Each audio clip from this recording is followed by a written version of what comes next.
Hi hello ಎಲ್ಲರಿಗೂ ನಮಸ್ಕಾರ. ನಾನು ನಿಮ್ಮ ಲಕ್ಷ್ಮೀಗೌಡ ಮಾತನಾಡುತ್ತಿರುವುದು. ಯಾರೆಲ್ಲ ಇನ್ನು ನನ್ನ ಕಾಮನಬಿಲ್ಲು ಕಥಾಗುಚ್ಚ ಯೂಟ್ಯೂಬ್ ಚಾನಲ್ ಸಬ್ಸ್ಕ್ರೈಬ್ ಮಾಡದೆ ಕತೆ ಕೇಳ್ತಿದ್ದೀರಾ, ಪ್ಲೀಸ್ ಸಬ್ಸ್ಕ್ರೈಬ್ ಮಾಡಿ ಕತೆ ಕೇಳಿ. ಹಾಗೆ ನನ್ನ ಕತೆ ನಿಮ್ಮೆಲ್ಲರಿಗೂ ಇಷ್ಟ ಆದ್ರೆ ಕಮೆಂಟ್ ಮಾಡಿ, ಶೇರ್ ಮಾಡಿ.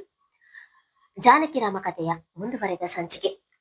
ನಯನಾ, ಇವತ್ತು ಭಾನುವಾರ, ತಿರುಗಲು ಎಲ್ಲೂ ಹೋಗುವುದಿಲ್ಲ ಎಂದು ಹೇಳಿದವಳು ಮತ್ತೆಲ್ಲಿಗೆ ತಯಾರಾಗುತ್ತಿದೀಯಾ?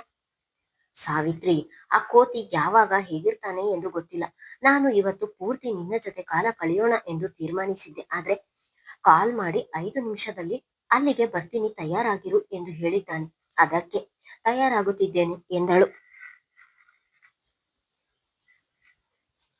ನೀವಿಬ್ಬರೇ ಹೋಗ್ತಿದ್ದೀರಾ, ಇಲ್ಲ ನಿಮ್ಮ ಕಪಿ ಸೈನ್ಯ ಎಲ್ಲ ಹೊರಟಿದ್ದೀರಾ ಎಂದು ನಗುತ್ತಾ ಕೇಳಿದರು. ಸಾವಿತ್ರಿ, ನಮ್ಮನ್ನ ಕಪಿ ಸೈನ್ಯ ಎಂದು ಕರಿಬೇಡ ಅಂದ್ರು, ಹಾಗೆ ಕರೀತಿದೀಯಾ ಎಂದು ಹುಸಿ ಮುನಿಸಿನಿಂದ ಹೇಳಿದಳು. ಏನಿವತ್ತು ನನ್ನ ಮಗಳಿಗೆ ಕೋಪ ಬರದೆ ಮುನಿಸು ತೋರುತ್ತಿದ್ದಾಳೆ ಎಂದು ಮಗಳನ್ನು ಛೇಡಿಸಿದ್ದರು. ತಾಯಿಯ ಬಾಯಿಯಲ್ಲಿಯ ಆ ಮಾತು ಕೇಳಿದವಳಿಗೆ ಅರ್ಜುನ್ ಹೇಳಿದ ಗಯ್ಯಾಳಿ ಎಂಬ ಮಾತು ನೆನಪಿಗೆ ಬಂದಿದ್ದವು. ನಾನ್ಯಾಕೆ ಅವನನ್ನು ನೆನಪು ಮಾಡುತ್ತಿದ್ದೇನೆ ಎಂದು ಯೋಚಿಸುತ್ತಿದ್ದವಳನ್ನು ಸಾವಿತ್ರಿ ಎಚ್ಚರಿಸಿದರು. ಏನಿಲ್ಲ ಅಮ್ಮ ಎಂದವಳು. ಅಮ್ಮ, ನಾನು ಯಾವಾಗ್ಲೂ ಬರೀ ಹುಡುಗರ ಜೊತೆ ಓಡಾಡುತ್ತೀನಿ ಎಂದು ಗಂಡು ಬೀರಿ ಹಾಗೆ ಹೀಗೆ ಎಂದು ಏನೇನೋ ಹೇಳುತ್ತಾರೆ. ಆದ್ರೆ ನೀನು ಮಾತ್ರ ನನ್ನನ್ನು ಒಂದು ದಿನ ಅವರ ಜೊತೆ ಹೋಗ್ಬೇಡ ಎಂದು ನೀನ್ ಯಾಕೆ ತಡೆಯಲಿಲ್ಲ ಎಂದಳು. ನಯನಾ, ಮಾತನಾಡುವವರು 1000 ಮಾತನಾಡಲಿ, ನನ್ನ ಮಗಳ ಬಗ್ಗೆ ನನಗೆ ನಂಬಿಕೆ, ಹೆಮ್ಮೆ ಇದೆ, ಅಷ್ಟು ಸಾಕು ಎಂದರು. ಅವರ ಮಾತಿಗೆ ಥ್ಯಾಂಕ್ಸ್ ಅಮ್ಮ ಎಂದು ಅವರನ್ನು ತಬ್ಬಿದಳು. ಸಾವಿತ್ರಿ ನಯನಾಳ ತಾಯಿ ಒಂದು ಅಂಗನವಾಡಿಯಲ್ಲಿ ಅಲ್ಲಿನ ಸಹಾಯಕಿಯಾಗಿ ಕೆಲಸ ಮಾಡುತ್ತಿದ್ದಾರೆ. ಬ್ಯಾಂಕ್ ಒಂದರಲ್ಲಿ ಕೆಲಸ ಮಾಡುತ್ತಿದ್ದ ಅವರ ಗಂಡ ತೀರಿಕೊಂಡಿದ್ದರು. ಆಗಿನಿಂದ ನಯನಾಳಿಗೆ ತಂದೆ ತಾಯಿ ಎರಡೂ ಆಗಿ ಸಾಕಿದರು. ಒಬ್ಬಳೆ ಮಗಳೆಂದು ತುಂಬಾ ಮುದ್ದಿನಿಂದ ಬೆಳೆಸಿದ್ದಾರೆ. ಅವಳ ಇಷ್ಟಗಳಿಗೆ ಸಾವಿತ್ರಿ ಎಂದಿಗೂ ಅಡ್ಡ ಬಂದವರಲ್ಲ. ಅವಳು ಏನೇ ಮಾಡಿದರೂ ಮಗಳಿಗೆ ಪ್ರೋತ್ಸಾಹ ನೀಡುತ್ತಲೇ ಬಂದಿದ್ದಾರೆ. ನಯನ ಕೂಡ ತಾಯಿಯ ಪ್ರೀತಿಯನ್ನು ದುರುಪಯೋಗ ಪಡಿಸಿಕೊಳ್ಳದೆ ಕೆಲವು ಬಾರಿ ಅವರು ಹೇಳಿದ ಮಾತನ್ನು ಕೇಳುತ್ತಾಳೆ. ನಯನ ಅಮ್ಮ ಎನ್ನುವುದಕ್ಕಿಂತ ಸಾವಿತ್ರಿ ಎಂದು ಕರೆಯುವುದೇ ಹೆಚ್ಚು. ತಾಯಿ ಎಂದರೆ ಹುಚ್ಚು ಪ್ರೀತಿ ಅವಳಿಗೆ. ಎಲ್ಲಾ ಸಂಬಂಧಗಳಿಂದ ದೂರವಾಗಿ ತಾಯಿ ಮಗಳು ಇಬ್ಬರೇ ನೆಮ್ಮದಿಯ ಜೀವನ ಮಾಡುತ್ತಿದ್ದಾರೆ. ತನ್ನ ತಾಯಿಯನ್ನು ತಬ್ಬಿದವಳಿಗೆ ಆಗಲೇ ಹೊರಗಿನಿಂದ ಕಾರಿನ ಹಾರನ್ ಶಬ್ದ ಕೇಳಿಸಿತು. ಆಗಲೇ ತನ್ನ ಕಪಿ ಸೈನ್ಯ ಬಂತು ನೋಡು ಎಂದರು. ಇಬ್ಬರು ಹೊರ ಬಂದವರೇ. ಅಲ್ಲಿ ರೆಹಮಾನ್ ಒಬ್ಬನೇ ಕುಳಿತಿರುವುದನ್ನು ನೋಡಿ ಸಾವಿತ್ರಿ, ಸೈನ್ಯ ಬಂದಿಲ್ಲ, ರೆಹಮಾನ್ ಒಬ್ಬನೇ ಬಂದಿರುವುದು ಎಂದಳು. ರೆಹಮಾನ್, ತಿಂಡಿ ತಿಂದು ಹೊರಡುವಿರಂತೆ, ಬಾ ಎಂದು ತುಂಬಾ ಪ್ರೀತಿಯಿಂದ ಒಳ ಕರೆದರು ಸಾವಿತ್ರಿ.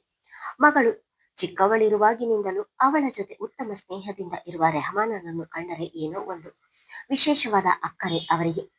ಅವರ ಮಾತಿಗೆ ಕಾರಿನಿಂದ ಇಳಿದವನು ಅವರ ಬಳಿಗೆ ಬಂದವನೇ, ಆಂಟಿ, ನಂದು ತಿಂಡಿ ಆಯ್ತು, ಇವಳದು ಆಯ್ತಾ ಎಂದವನು. ಅವರು ಮಾತನಾಡುವ ಮೊದಲೇ ಇವಳು ತಿಂದಿಲ್ಲ ಎಂದರು, ಆಮೇಲೆ ತಿನ್ನಲಿ ಎಂದು ಅವರ ಮಾತಿಗೆ ಅವಕಾಶ ಕೊಡದೆ ಅವಳ ಕೈ ಹಿಡಿದು ಎಳೆದುಕೊಂಡು ಹೋದನು.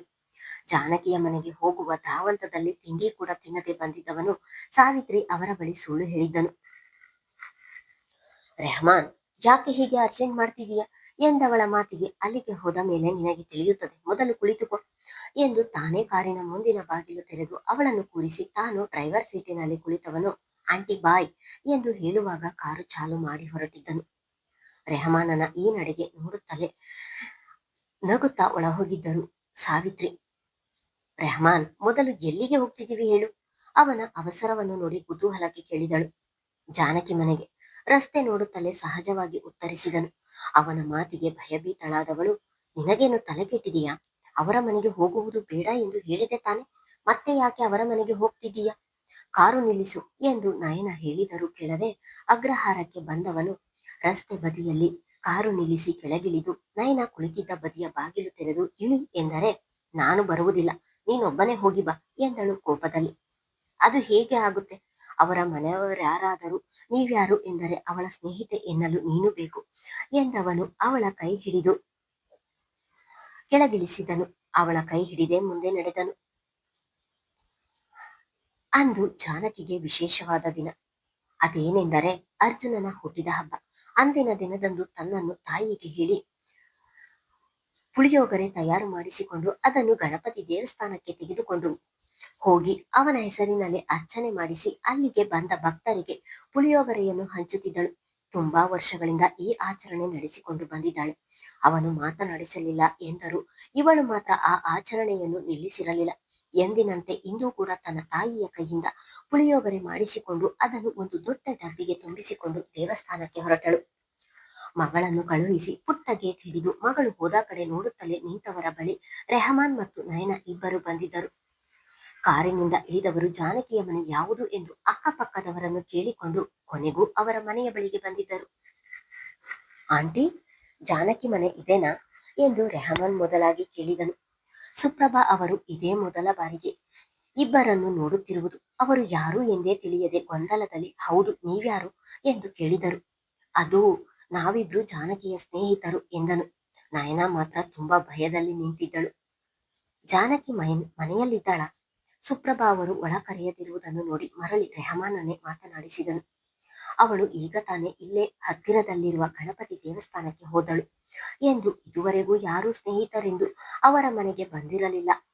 ಈಗ ಬಂದಿರುವವರನ್ನು ಆಶ್ಚರ್ಯದಲ್ಲಿ ನೋಡುತ್ತಾ ಉಳಿದರು.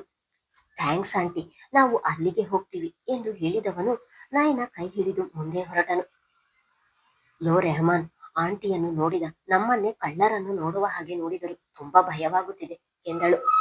ನೀನು ಭಯಪಟ್ಟರೆ ಅದು ಪ್ರಪಂಚದ 9ನೇ ಅದ್ಭುತ, ಸುಮ್ಮನೆ ಬಾ ಎಂದು ಹೇಳುತ್ತಾ ಅವಳ ಕೈ ಹಿಡಿದು ಎಳೆದುಕೊಂಡೇ ಹೋದನು. ಮನೆಯ ಮಹಡಿಯ ಮೇಲೆ ನಿಂತು ಜಾನಕಿಯನ್ನು ನೋಡುತ್ತಿದ್ದವನು ಒಳ ಹೋಗಬೇಕು ಎನ್ನುವಾಗ ಅಲ್ಲಿ ನಯನ ಮತ್ತು ರೆಹಮಾನ್ ಇಬ್ಬರನ್ನು ನೋಡಿ ದಂಗಾಗಿದ್ದನು. ಜಾನಕಿ ರೆಹಮಾನ್ ಹಾಸ್ಪಿಟಲ್ಗೆ ಬಂದು ಇಬ್ಬರನ್ನು ಪಾರ್ಕಿಗೆ ಬರಲು ಹೇಳಿದ್ದು ಎಲ್ಲಾ ವಿಷಯವನ್ನು ಅರ್ಜುನನಿಗೆ ತಿಳಿಸಿದ್ದರಿಂದ ಅಲ್ಲಿ ಇಬ್ಬರನ್ನು ನೋಡಿದವನು ಒಡನೆಯೇ ಕೆಳಗಿಳಿದು ಬಂದು, ಆಂಟಿ, ಅವರು ಯಾಕೆ ಇಲ್ಲಿಗೆ ಬಂದಿದ್ದರು ಎಂದನು. ಏನೋ ಗೊತ್ತಿಲ್ಲ ಅರ್ಜುನ್, ಜಾನಕಿ ಸ್ನೇಹಿತರು ಎಂದರು. ಅವಳು ದೇವಸ್ಥಾನಕ್ಕೆ ಹೋಗಿದ್ದಾಳೆ ಎಂದು ಹೇಳಿದೆ. ಅವರು ಅಲ್ಲಿಗೆ ಹೋಗ್ತೀವಿ ಎಂದು ಹೋದರು ಎಂದು ಸುಪ್ರಭಾ ಅವರು ಹೇಳಿದ್ದನ್ನು ಕೇಳಿದವನು ಒಮ್ಮೆಲೆ ಜಾನಕಿಯ ತಂದೆ ಅಲ್ಲಿಗೆ ಇರುವುದು ನೆನೆದು ಒಡನೆಯೇ ದೇವಸ್ಥಾನದ ಕಡೆಗೆ ಹೊರಟನು. ಗುಲಾಬಿ ಬಣ್ಣದ ಸೀರೆಗೆ ನೀಲಿ ಅಂಚಿರುವ ಸೀರೆಯನ್ನು ಉಟ್ಟು ಕೂದಲಿಗೆ ಪುಟ್ಟ ಕ್ಲಿಪ್ ಹಾಕಿ ಇಳಿಬಿಟ್ಟು ಪೂಜಾ ಸಾಮಗ್ರಿಗಳನ್ನು ಹಿಡಿದು ನಿಂತವಳ ಮನದಲ್ಲಿ ಭಯ ಆವರಿಸಿತು. ಗಣಿ, ಇವತ್ತು ಅಪ್ಪ ಬೈಯದಿದ್ದರೆ ಸಾಕು ಎಂದು ಗಣೇಶನಿಗೆ ಮೊರೆ ಇಡುತ್ತಿದ್ದಳು. ಇಂದು ಅದೇ ದೇವಸ್ಥಾನದಲ್ಲಿ ಸುಬ್ರಹ್ಮಣ್ಯ ಶಾಸ್ತ್ರಿಗಳ ಜೊತೆಗೆ ಇನ್ನೊಬ್ಬರು ಪುರೋಹಿತರು ಇದ್ದರು. ಅವರು ಜಾನಕಿಯ ಬಳಿಗೆ ಬಂದು, ಜಾನಕಿ ಕೊಡಮ್ಮ ಎಂದು ಅವಳ ಕೈಯಿಂದ ಪೂಜಾ ಸಾಮಗ್ರಿಯನ್ನು ತೆಗೆದುಕೊಂಡು, ತಕ್ಷಣ ಅರ್ಚಕರೇ, ಅರ್ಜುನನ ಹೆಸರಿಗೆ ಅರ್ಚನೆ ಮಾಡಬೇಕಿತ್ತು ಎಂದು ಅಲ್ಲೇ ಮುಂದೆ ಇದ್ದ ತಂದೆಯನ್ನು ನೋಡಿಕೊಂಡು ಭಯದಲ್ಲಿ ಹೇಳಿದಳು. ಅವಳು ಅರ್ಜುನನ ಹೆಸರು ಹೇಳುತ್ತಿದ್ದ ಹಾಗೆ ಆಗಲೇ ಸುಬ್ರಹ್ಮಣ್ಯ ಶಾಸ್ತ್ರಿಗಳ ಮುಖ ಉರಿಯಲಾರಂಭಿಸಿತು. ಆಗಲೇ ಮಗಳೆಡೆಗೆ ಕೆಂಗಣ್ಣು ಬೀರಿ ನಿಂತರು. ಆದರೆ ಅಲ್ಲಿರುವವರನ್ನು ನೋಡಿ ತಮ್ಮ ಕೋಪವನ್ನೆಲ್ಲ ಹಾಗೆ ನಿಗ್ರಹಿಸಿದರು. ಕೈ ಮುಗಿದು ಕಣ್ಣು ಮುಚ್ಚಿ ನಿಂತಿರುವವಳ ಎದುರಿಗೆ ಬಂದು ನಿಂತವನು ಅವಳ ಅಂದವನ್ನು ನೋಡಿ ಅವಳ ಮೇಲಿನ ಕಣ್ಣು ಕೀಳದೆ ಅವಳನ್ನೇ ನೋಡುತ್ತಾ ಉಳಿದನು ರೆಹಮಾನ್. ಕಣ್ರೆಪ್ಪೆ ಅಲುಗಿಸದೆ ಜಾನಕಿಯನ್ನು ನೋಡುತ್ತಿರುವ ರೆಹಮಾನನನ್ನು ನೋಡಿದ ನಯನ ಕೋಪದಿಂದ ಅವನ ಕೈ ಜಿಗುಟಿದಳು. ರೆಹಮಾನ್ ಜೋರಾಗಿ ಆ ಎಂದವನು, ಏ ಲೂಸು, ಯಾಕೆ ಹಾಗೆ ಜಿಗುಟಿದೆ ಎಂದು ಅವಳಿಗೆ ಗದರಿದನು. ಅವನ ಧ್ವನಿ ಕೇಳಿಕೊಂಡು ಕಣ್ಣು ಬಿಟ್ಟವಳಿಗೆ ಎದುರಿರುವವರನ್ನು ನೋಡಿ ಮುಖದ ಮೇಲೆ ಬೆವರೊಡೆಯಿತು. ರೆಹಮಾನ್ ಅವಳನ್ನು ಹುಡುಕಿ ಇಲ್ಲಿಗೆ ಬರುತ್ತಾನೆ ಎಂದು ಕನಸಿನಲ್ಲಿಯೂ ಎಣಿಸಿರಲಿಲ್ಲ ಅವಳು. ಅಪ್ಪ ಬೇರೆ ಇಲ್ಲಿಯೇ ಇದ್ದಾರೆ, ಈಗ ಇವನು ಏನಾದ್ರೂ ಮಾತನಾಡಿದರೆ ನಾನು ಇವತ್ತೇ ಸತ್ತೆ ಎಂದುಕೊಂಡವಳ ಹೃದಯ ಜೋರಾಗಿ ಹೊಡೆದುಕೊಳ್ಳುತ್ತಿತ್ತು. ಭಯದಲ್ಲಿ ಇಬ್ಬರನ್ನು ಜಾನಕಿ ನೋಡಿದರೆ ರೆಹಮಾನ್ ಅವಳನ್ನು ನೋಡಿ ಹುಬ್ಬು ಹಾರಿಸಿ ನಕ್ಕಿದ್ದನು. ಅವನ ಮುಖವನ್ನು ನೋಡಲಾಗದೆ ನೋಟವನ್ನು ಬೇರೆಡೆಗೆ ಹರಿಸಿದಳು. ಪ್ರತಿ ವರ್ಷ ಅರ್ಜುನನ ಹುಟ್ಟಿದ ಹಬ್ಬಕ್ಕೆ ದೇವರಿಗೆ ನೀನು ಮಾಡುವ ಸೇವೆಯಿಂದ ಅವನು ಯಾವಾಗಲೂ ಖುಷಿಯಾಗಿರುತ್ತಾನೆ ಎಂದು ಹೇಳಿದ ಅರ್ಚಕರು ಅವಳ ಮುಂದೆ ಮಂಗಳಾರತಿ ಮತ್ತು ಕುಂಕುಮ ಹಿಡಿದಿದ್ದರು. ಅವರ ಮಾತಿಗೆ ಬಲವಂತದಿಂದ ತುಟಿ ಅರಳಿಸಿದವಳು ಕುಂಕುಮ ತೆಗೆದು ಎಂದಿನಂತೆ ಬೊಟ್ಟಿನ ಮೇಲ್ಭಾಗಕ್ಕೆ ಇಟ್ಟಳು.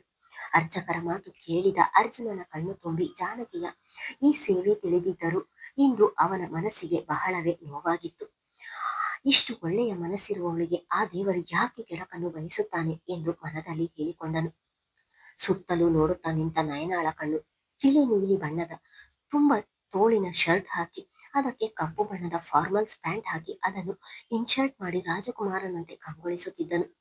ಹೋ, ಇವತ್ತು ಈ ಒಂಟೆ ಮುಖದವನ ಹುಟ್ಟಿದ ಹಬ್ಬನ, ಅದಕ್ಕೆ ಇಷ್ಟೊಂದು ಸುಂದರವಾಗಿ ಕಾಣುತ್ತಿದ್ದಾನ ಎಂದು ಅವನ ಅಂದವನ್ನು ನೋಡಿ ಕ್ಷಣಕಾಲ ಹಾಗೆ ನಿಂತವಳನ್ನು ಎಚ್ಚರಿಸಿದ್ದು ಜಾನಕಿ. ಇಸ್ತ್ರಿ ಎಲೆಯಿಂದ ತಯಾರಿಸಿದ ಪುಟ್ಟ ಬಟ್ಟಲಿಗೆ ಪುಳಿಯೋಗರೆ ಹಾಕಿ ಅಲ್ಲಿದ್ದವರಿಗೆ ಕೊಡುತ್ತಿದ್ದಳು. ಹಾಗೆ ನಯನ ಬಳಿ ಹಿಡಿದು ಪ್ರಸಾದ ತಗೊಳ್ಳಿ ಎಂದಳು. ಆದರೆ ಅದನ್ನು ನಯನ ತೆಗೆದುಕೊಳ್ಳುವ ಮೊದಲು ರೆಹಮಾನನೇ ಮೊದಲಾಗಿ ತೆಗೆದುಕೊಂಡು ತಿನ್ನತೊಡಗಿದನು. ಜಾನಕಿ ಇನ್ನೊಂದು ಬಟ್ಟಲು ತರಲು ಹೋದರೆ, ನೀನು ಇಲ್ಲಿಗೆ ಪ್ರಸಾದ ತಿನ್ನಲು ಬಂದಿದ್ದ ಎಂದು ಕೋಪದಲ್ಲಿ ಕೇಳಿದಳು. ಪುಳಿಯೋಗರೆಯನ್ನು ಬಾಯಿಗೆ ಹಾಕಿಕೊಂಡವನು ಅವಳ ಮಾತಿಗೆ ಹೌದು ಎಂದವನು ನಂತರ ಇಲ್ಲ ಇಲ್ಲ ಎಂದಿದ್ದನು. ಜಾನಕಿ ಇನ್ನೊಂದು ಬಟ್ಟಲು ಪುಳಿಯೋಗರೆ ತೆಗೆದುಕೊಂಡು ಬಂದು ನಯನಾಳ ಬಳಿಗೆ ಹಿಡಿದರೆ, ಅದನ್ನು ತೆಗೆದುಕೊಳ್ಳುವುದೋ ಬೇಡವೋ ಎಂದು ಯೋಚಿಸುತ್ತಿರುವಾಗ, ತುಂಬಾ ರುಚಿಯಾಗಿದೆ ತಗೋ ಎಂದನು. ಅವನ ಮಾತಿಗೆ ಅವನೆಡೆಗೆ ಕಣ್ಣು ದಪ್ಪ ಮಾಡಿದವಳು ಜಾನಕಿಯ ಕೈಯಿಂದ ಪ್ರಸಾದ ತೆಗೆದುಕೊಂಡಿದ್ದಳು. ಇನ್ನೊಂದು ಬೌಲ್ ಪ್ರಸಾದ ಸಿಗಬಹುದಾ? ಜಾನಕಿ ಆ ಕಡೆ ತಿರುಗಿದ ತಕ್ಷಣ ಕೇಳಿದನು. ಅವನ ಕಡೆ ತಿರುಗದೆ ತರ್ತೀನಿ ಎಂದವಳು ನಂತರ ಪ್ರಸಾದವನ್ನು ದೇವರ ಮುಂದೆ ಹೀಗೆ ತಿನ್ನಬಾರದು, ಅಲ್ಲಿ ಒಂದು ಬದಿಗೆ ಹೋಗಿ ತಿನ್ನಿ ಎಂದು ಹೇಳಿದವಳು ಮುಂದೆ ಹೋಗಿದ್ದಳು. ಅವಳ ಮಾತಿಗೆ ಇಬ್ಬರು ಅರ್ಜುನ್ ನಿಂತಿದ್ದ ಕಡೆಗೆ ಬಂದು ನಿಂತರು. ದೇವಸ್ಥಾನದ ಬಾಗಿಲ ಬಳಿಯಲ್ಲಿಯೇ ನಿರ್ಮಿಸಿದ ತುಂಡು ಕಂಬಿಗಳಿಗೆ ಹೊರಗೆ ಕೈಕಟ್ಟಿ ನಿಂತಿದ್ದ ಅರ್ಜುನನನ್ನು ನೋಡಿಕೊಂಡು ಒಂದೊಂದೇ ಅವಳು ತಿನ್ನುತ್ತಿದ್ದಳು. ಅದನ್ನು ರೆಹಮಾನನಿಗೆ ಇನ್ನೊಂದು ಬೌಲ್ ಪುಳಿಯೋಗರೆ ಕೊಡಲು ಬಂದ ಜಾನಕಿ ಗಮನಿಸಿದಳು. ಈ ಬಾರಿ ಜಾನಕಿ ಆ ಬಟ್ಟಲಿನ ತುಂಬಾ ಪುಳಿಯೋಗರೆ ಕೊಟ್ಟಿದ್ದಳು. ಅವನು ತಿಂಡಿ ತಿಂದು ಬರದೆ ಹಾಗೆ ಬಂದಿದ್ದರಿಂದ ತಾನು ಬಂದ ಕೆಲಸವನ್ನೇ ಮರೆತು ಪುಳಿಯೋಗರೆ ತಿನ್ನತೊಡಗಿದನು. ಕೈಕಟ್ಟಿ ನಿಂತಿದ್ದ ಅರ್ಜುನನ ಬಳಿ ಕುಂಕುಮ ಪ್ರಸಾದ ಎರಡನ್ನು ಹಿಡಿದು ಹೋದವಳು, ಅಜ್ಜು ಕುಂಕುಮ ತಗೊಂಡು ಪ್ರಸಾದ ತಗೋ ಎಂದು ಹೇಳಿದ ತಕ್ಷಣ ನಗುತ್ತಾ ಕುಂಕುಮ ತೆಗೆದುಕೊಂಡು ಅವಳಿಂದ ಪ್ರಸಾದ ಪಡೆಯುತ್ತಿದ್ದ ಹಾಗೆ, ಅಜ್ಜು ಮತ್ತೊಮ್ಮೆ ಹುಟ್ಟುಹಬ್ಬದ ಶುಭಾಶಯಗಳು, ಪ್ರಪಂಚದ ಎಲ್ಲಾ ಖುಷಿಯೂ ನಿನಗೆ ಸಿಗಲಿ ಎಂದಳು. ಅವಳ ಮಾತಿಗೆ, ನೀನು ಹೇಳಿದ ಪ್ರಪಂಚದ ಆ ಎಲ್ಲಾ ಸಂತೋಷ, ನಗು, ನೆಮ್ಮದಿ ನಿನಗೆ ಸಿಗಲಿ, ಆದರೆ ನಿನ್ನಲ್ಲಿರುವ ಅಷ್ಟು ದುಃಖ ನನಗೆ ಇರಲಿ ಎಂದನು. ಅವನ ಮಾತಿಗೆ ಜಾನಕಿಯ ಕಣ್ಣು ತುಂಬಿದವು. ಅಬ್ಬಬ್ಬಾ, ನೋಡಿದ ರೆಹಮಾನ್, ಏನು ಸ್ನೇಹಿತರು, ಅಪರೂಪದ ಸ್ನೇಹಿತರು, ಒಬ್ಬರಿಗೊಬ್ಬರು ಊಟವನ್ನು ಶೇರ್ ಮಾಡಿಕೊಳ್ಳುವ ಹಾಗೆ ದುಃಖ ಸಂತೋಷ ಎರಡನ್ನು ಶೇರ್ ಮಾಡಿಕೊಳ್ಳುತ್ತಿದ್ದಾರೆ, ಸೂಪರ್ ಅಲ್ವಾ ಎಂದು ವ್ಯಂಗ್ಯವಾಗಿ ನುಡಿದಳು ನಯನ. ನಯನಾಳ ಮಾತಿಗೆ ರೆಹಮಾನ್ ಏನೊಂದು ಮಾತನಾಡದೆ ಸುಮ್ಮನೆ ನಿಂತರೆ, ಅವಳ ಮಾತನ್ನು ಕೇಳಿದ ಅರ್ಜುನ್ ಮಾತ್ರ ನಿಂತಲ್ಲಿಯೇ ಕೆಂಡಾಮಂಡಲವಾದನು. ಮೊದಲೇ ಅವರು ಇಲ್ಲಿಗೆ ಬಂದಿದ್ದು ಇಷ್ಟವಿರಲಿಲ್ಲ ಅವನಿಗೆ. ಈಗ ನಯನ ಆಡಿದ ಮಾತು ಕೇಳಿ ಕೋಪಗೊಂಡವನು ಅವಳಿಗೆ ಬೈಯಲು ಬಾಯಿ ತೆರೆಯುತ್ತಿದ್ದ ಹಾಗೆ, ಅಜ್ಜು ಬೇಡ ಎಂದು ಅವನನ್ನು ತಡೆದಿದ್ದಳು ಜಾನಕಿ. ಮುಂದುವರಿಯುವುದು. ಧನ್ಯವಾದಗಳು.